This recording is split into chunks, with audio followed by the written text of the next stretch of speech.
So thank you for sharing your thinking on that. So the next is the teachers teaching teachers. So for this segment, we're going to use an excerpt from the Lucy Calkins Institute on Vimeo. What we've given you are those booklets on the Classroom Learning Lab. If you have not done a Classroom Learning Lab professional development here at Kent ISD, you may not have seen this, or if you did it early on, you wouldn't have seen this pretty little portfolio they put together. But essentially what this gets at is different testimonies and different thinking around the process. And it has been a journey. It's been over 3 or 4 years that we've been actually working through this. And I need to give credit to Oakland Schools because they were actually doing lesson study or a variation of lesson study over there that we went and observed that led us to this preliminary Classroom Learning Lab conversation that's now become this portfolio in front of you. So we wanted to give this to you so you had it not only as a reference point, but for you to possibly use tonight as we're gathering the information. So Classroom Learning Labs, obviously, you're going to get the whole story and history of it, which is a good thing, but you don't need to necessarily take that all in. What we want to go to is, I think, the second page on the inside. You'll get to see all of the protocols and the things to consider, the norms and different things. But we want to have you look at that first guest pre-observation conversation. So what happens in the Classroom Learning Lab is obviously there's a structure to it. It usually lasts about a couple hours in a morning time. There is pre-work to it, as you can see. But what happens when we get right to the point when we're about to take action is you have what's called the pre-brief or the pre-observation.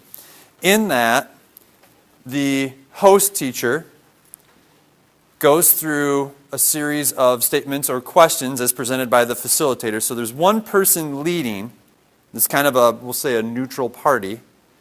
And they're helping guide the person that's being observed, which is called the host teacher.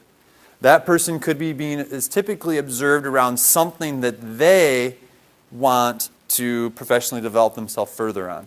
And that usually came from a coaching conversation prior to this meeting. All right, so we're going to pretend we've had a coaching conversation. And Lucy does a pretty good job kind of setting this up.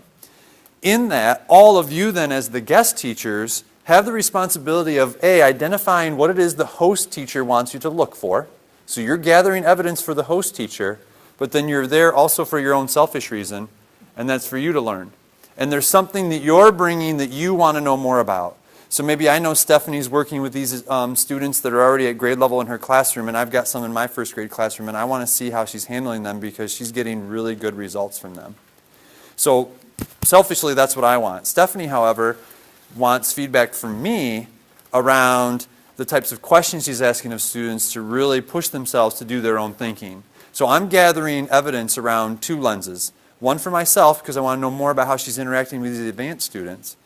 And then also for Stephanie, who wants to know how her questioning techniques are really pushing kids based on what I've observed. And so I'm collecting evidence around that, but then also around that advanced piece.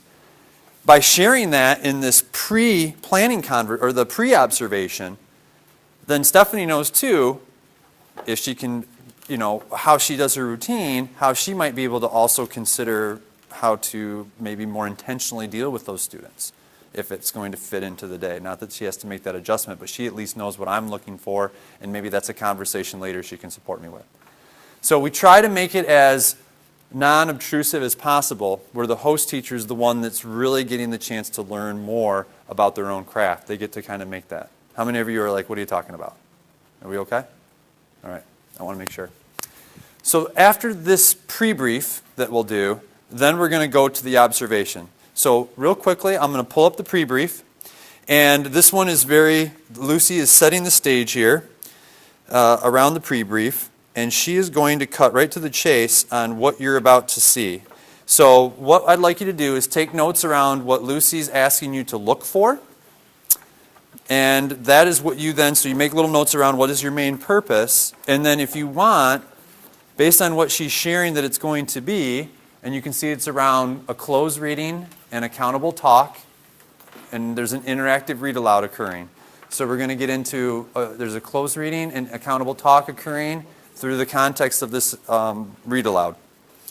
So if there's something about this, based on what she describes, that you maybe want to try to observe for yourself, you can also put that down. And then what we'll do is we'll go to the observation. But I'll stop it for a second, make sure to give you a chance to kind of write some things down. So let's see Lucy's pre-observation. The Common Core standards highlight the need to read text closely. This clip shows an attempt to read close reading into a read aloud. You'll see that the students aren't all that engaged at the very start of the